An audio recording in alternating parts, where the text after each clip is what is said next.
కాంగ్రెస్ నన్ను నాయకుని చేసింది, ఆ నాయకుని రేంజ్ని పెంచింది, ఆ నుంచి ఏ అవకాశం ఇవ్వాలని దగ్గర కాంగ్రెస్ పార్టీ చూస్తుంది. కాబట్టి నేను కూడా ఎప్పుడు కూడా కొంతమంది ఆలస్యం అమృతం, కొంతమంది ఆలస్యం విషం అంటారు.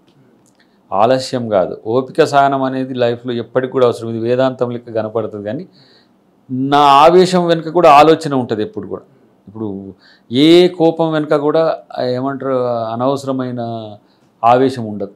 అది ప్రజల కోసమే అవుతుంది, లేకపోతే పార్టీ కోసం అవుతుంది, లేకపోతే నా కోసం అయితే కాదు. ఒకవేళ నాకు టికెట్ ఇవ్వకపోయినందుకు దయాకర్ ఎట్లా ఉండాలో ఊహించుకోండి ఒకసారి. దయాకర్ ఫైర్ బ్రాండ్ అని ఎట్లా అయిందో మీకు తెలుసు. కానీ దయాకర్కి పదవి ఇవ్వకపోతే దయాకర్ కూల్గా ఎందుకున్నాడు? దయాకర్ ఏ రేంజ్ లేదు ఎగరాలి.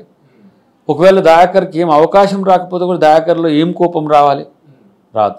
దయాకర్ కోసం దయాకర్ కోపం రాదు. అంటే ఇప్పుడు మనసుల ఇంత ఓపికతోటి ఇంత బాధ ఉన్నా లేకున్నా కూడా ఏం లేదన్నట్టే మీరు చెప్తా ఉన్నారు. ఉందా లేదా అన్నది మీ మనస్సాక్షి అది నాకు తెలుసు, అందుకని నాకు వదిలి. అందుకే నేను వదిలేస్తున్నాను మీకే. ఒక సమాధానం చెప్పండి. You own PhD, very well educated. మీరు ఎప్పుడైనా ఈ వ్యవస్థలో ఎక్కడో ఒక్క చోట ఒక్క క్షణమైనా అనిపించిందా అన్న, ఎందుకు నేను ఈ కమ్యూనిటీ నుంచి వచ్చినా, ఎందుకు నేను ఈ యొక్క వర్గంలో పుట్టినా అని? వాస్తవంగా చెప్పండి అన్న. నేను అనుకుంటాను ఇది మంచి క్వశ్చన్. క్రాంతి కూడా అడగలేదు, కానీ నేను డక్కలిగా ఎందుకు పుట్టలేదు? నేను వాస్తవంగా చెప్తున్నా, చిందుగా ఎందుకు పుట్టలేదు, లేదంటే ఇంకా పీడిత సప్రెస్డ్ కులంగా ఎందుకు పుట్టలేదు అనిపిస్తుంది నాకు. ఎందుకంటే అక్కడి నుంచి కొట్లాడుతుంటే కదా. ఇప్పుడు మాలా అంటే కొంచెం సోషల్ అప్గ్రేడెడ్ కమ్యూనిటీ, కొంత మహర్స్ అంటే దేశంలో పెద్ద కింగ్సే వాళ్ళు వెనకటికి. సో నా కమ్యూనిటీ రేంజ్. కానీ అణిచివేయబడ్డ సంచార జాతులు, అసలు వాళ్ళకి చరిత్ర మొత్తం ద్రోహం చేసే కులంలో పుట్టుంటే ఎంత బాగుండు అనిపిస్తుంది నాకు.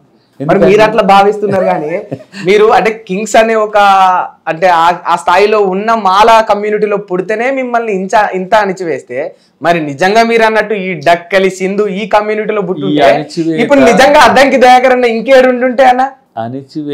ఈ అణిచివేత కాదు ఇది. ఈ స్టాపింగ్ అనేది ఎవరికో కొంతమందికి ఇబ్బంది అవుతుండొచ్చు, కానీ నన్నేం ఆపలేరు. అంటే మీకు ఏం ఎక్కడ కూడా ఇది ఫరక్ పడదా? అస్సలు పడదు.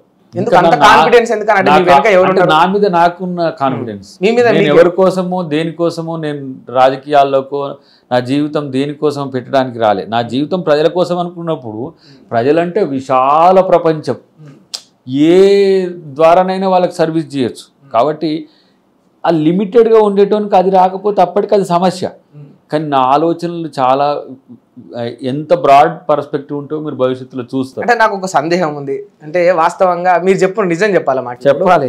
ఇంత ఓపికతోటి ఇంత సహనంగా ఇంత విశాలంగా మాట్లాడుతున్నారు కదా, అంటే ఏదో ఒక ధైర్యము ఏదో ఒక చెయ్యి వెనుక ఉండాలి కదా. ఇప్పుడు అట్లా అనుకుంటే రేవంత్ రెడ్డి గారు నాకు ముందు దోయడానికి ఉన్నాడు కదా.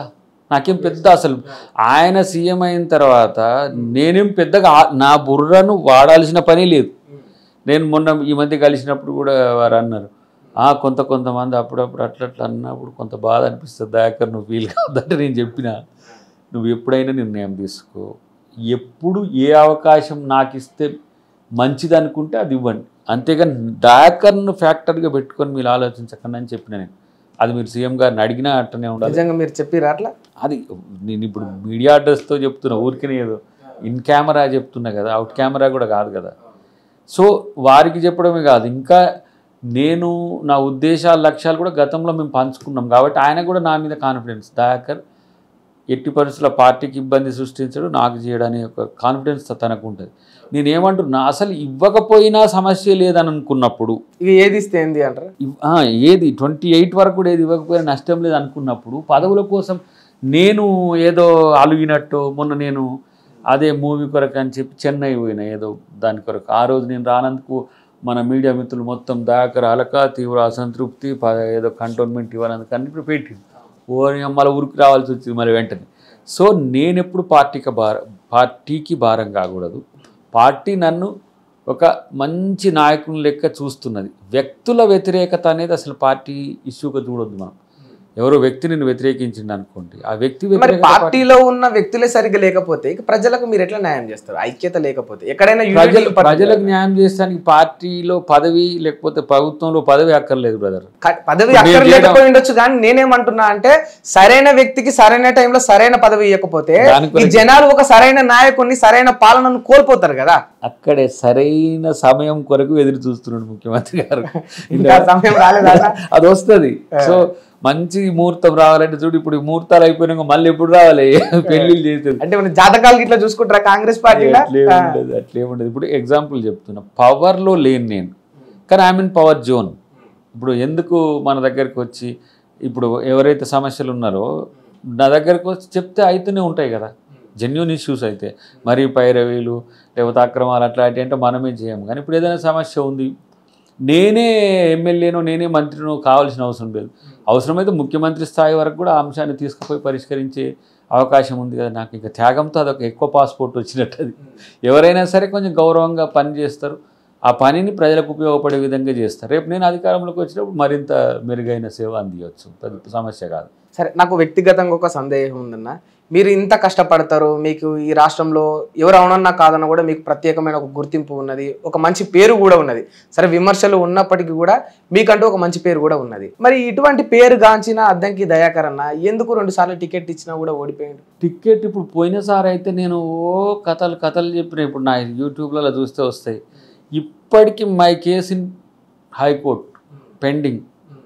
ఇప్పుడు చీఫ్ ఎలక్షన్ ఏజెంట్ది తీసుకోవాలి, ఏది క్రాస్, నాది అయిపోయింది.